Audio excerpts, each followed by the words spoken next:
Be ready, start. Every year, many thousands of insurance policies are taken out.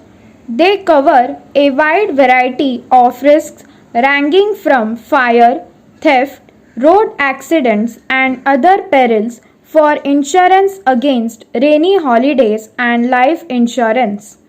Every year, thousands of claims are made under such policies, and great majority are settled at the satisfaction of all concerned. Sometimes, however, a claim fails, and it is well to know the grounds upon which this may happen. One is the failure to fill up the proposal form correctly. The other is the failure to disclose the insurance company some facts that ought to have been disclosed.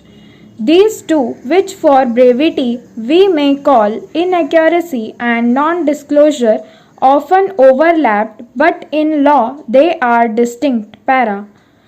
To avoid being guilty of inaccuracy, the proposer must complete the proposal form with complete accuracy.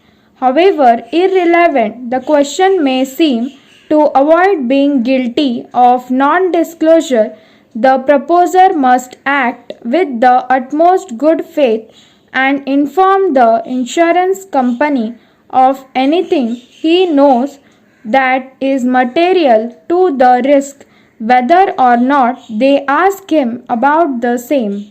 Para. Very recently, a man made a claim under a policy of insurance which was to cover him against loss from several causes, including burglary. The company rejected this claim and the man brought an action against them.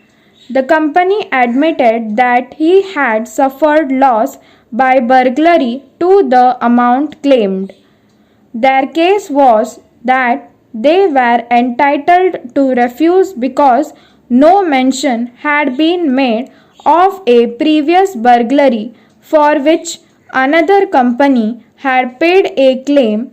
In this case, the company defended the action brought against them on the ground of inaccuracy and non disclosure of facts.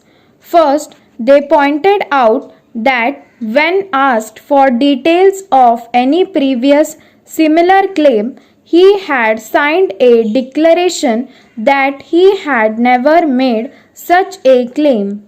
In addition, the company pointed out that the claimant had failed to disclose to them a material fact known to him but unknown to them, namely the previous burglary. He had also agreed that the declaration which he signed was to be the basis of the contract between himself and the company. The learned judge who tried the case gave his judgment in favor of the company. Para. In short, there is nothing wrong in this decision, which was not based on familiar principles, but the question of non disclosure always requires careful consideration.